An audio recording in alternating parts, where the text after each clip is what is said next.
Today we're going to talk about exponential growth and decay. So growth is pretty much where it decreases and decay is where it decreases. So in activity 1, we're going to deal with the population growth of bacteria. So in a laboratory experiment, researchers established a colony of 100 bacteria, monitored the growth. The colony triples in population every day. So complete the table showing the population, P of T, of bacteria T days later. So what we're going to do is go ahead and finish working some of these out. So on 0 days, it's 100. Okay. On the first day, we take the previous total day, which is 100, and we multiply it by 3. So this will give us 300. So over here, we're going to put 300. On the second day, we take the previous day. So 100 times 3 is 300 times 3 gives us 900. So day 2 will be 900. And then we'll just continue to do that. So then the previous day, 900 times 3, that'll give us 2,700. And then 2,700 times 3 will give us 8,100. And then on day 5 will be 800 times 3, which will be 24,300. So 24,300. And then on letter B, it says to plot the points from the table and connect with a smooth curve. So that's what we're going to do. So 0, so these go by thousands. So this is 1,000, 2,000, 3,000, 4,000, and 5,000. So on 0, 100, it's barely going to be above that line. Then 1 and 300 will just be under half. And then 2 and 900 will be just right underneath the 1,000 mark. And then we have 3 and 2,700, so that's going to be a little bit more than 2,500. So it'll be like right there. And then we have 4 and 8,100. So if that's 6,000, 7,000, 8,000, and then that'll be 8,100. And then 5 is 24,300. So 5, and it'll be just right there. So we're going to have a smooth curve, sorta. Mine's not too smooth. It says enter the data in a table, then go to menu 4.1A for exponential regression. So A is going to be equal to 100, that's the beginning amount or the starting amount, and then B is your constant multiplier. So we constantly multiplied everything by 3. And if you notice in the table, if we would just take 300 times 3, 900 times 3, and so forth, and it would give us that next number that we're needing. So when it says on letter D, write a function in the format of y equals a times b to the x in terms of t days. So P of t will be equal to 100 times 3 raised to the time, which in this particular instance, it's number of days. On letter E, what does the value of A mean in this situation? The starting amount.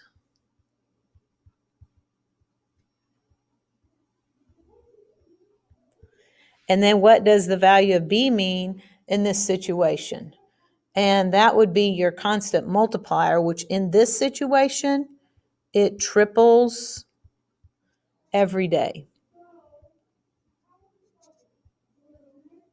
And let's just go back up on the first one, the value of A mean in this situation.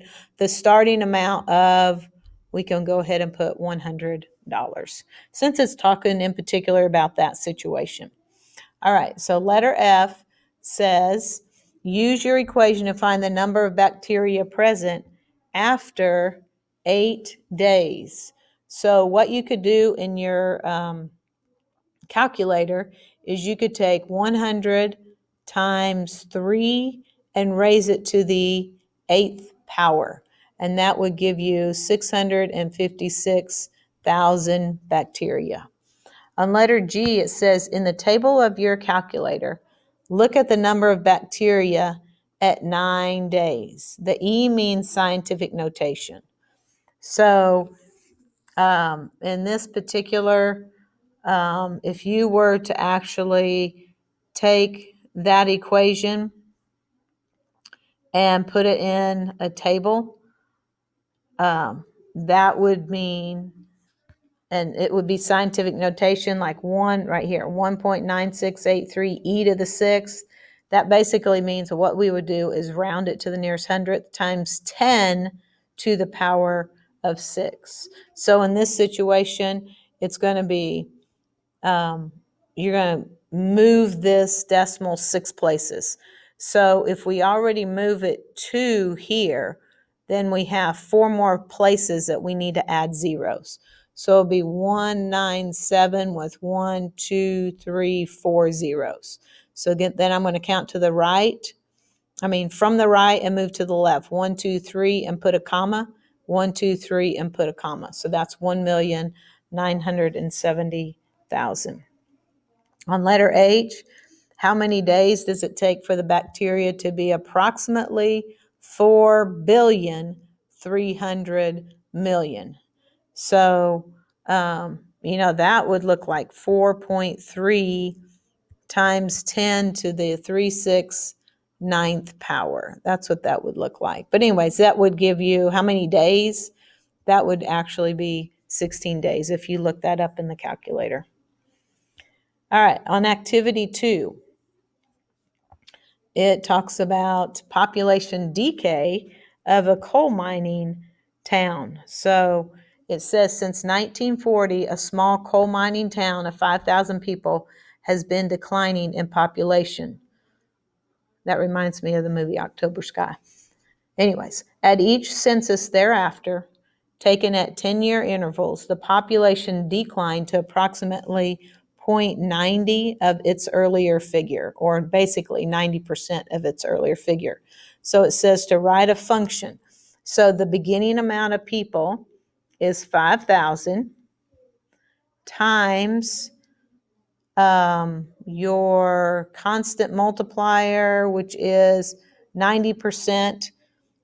So what's happening is 90% of the previous year's population is declining. So that's going to be our constant multiplier. So it'd be 0.9. I'm not going to put 90. I'm just going to put 0.9 raised to the t, which would be the time in years.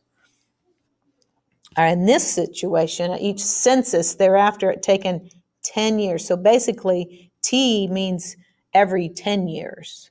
So it doesn't mean every year. It means every 10 years. So on letter B, it says complete the tables showing the population, P of T, of the town T decades after 1940, round to the nearest whole number. So if we would just put after 1 year, if we decrease by 90%. It's not 1 year. Again, it's decades. So that would be 4,500. This would be 4050. This would be 3645. So it's 90% of the previous year. And then 3281. And then of the previous decade, And then 2953. So it says plot the points and draw a curve through the 8th decade, and then tell us what the 8th decade is. So 0 and 5,000 would be up here. 1 and 4,500, so that would be 1, 2, 2,000, 3,000. Oh wait, these go by 2. 42,000, 44, 46. So 45 would be in between 44 and 46.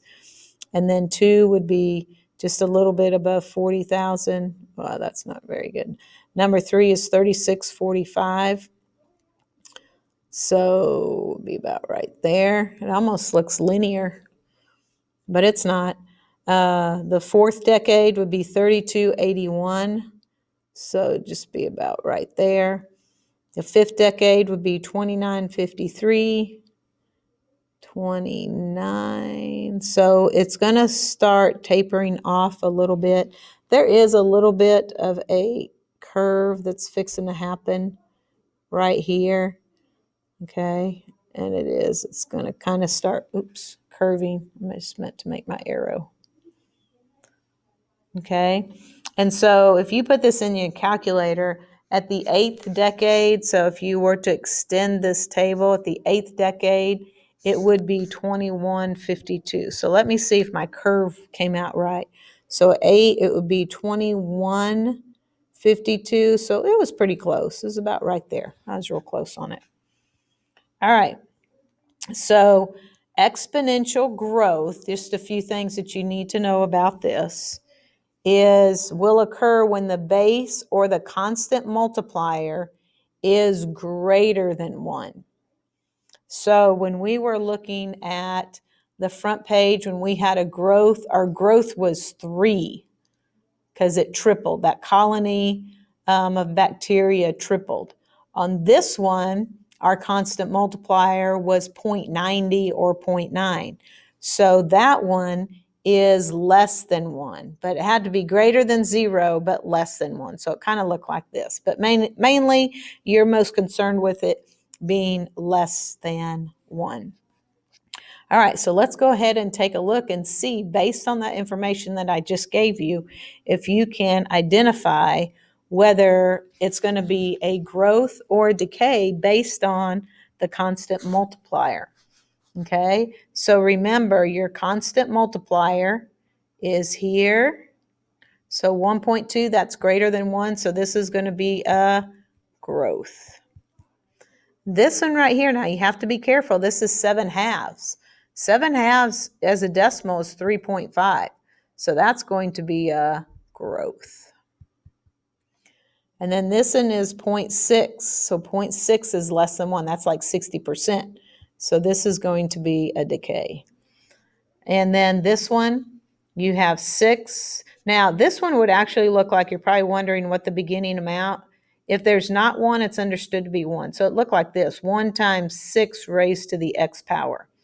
So 6 is your constant multiplier, so this is going to be a growth. And then same thing here. This would look like 1 times 0.95 raised to the x. Well, 0.95 is less than 1, so it's going to be a decay. And then again, this would be like 1 times 1/5 raised to the x power, and 1/5 is less than 1, so that will be a decay. All right, and then on 7 and 8, it says determine the the exponential functions. 7, each year the local country club sponsors a tennis tournament. Play starts with 128 participants. During each round, half of the players are eliminated. So this is the starting amount, 128, and then half of them is your constant multiplier. So that would be letter A. And number 8, is the above situation a growth or decay? So you're looking for the constant multiplier. It is less than 1, so it's going to be a decay.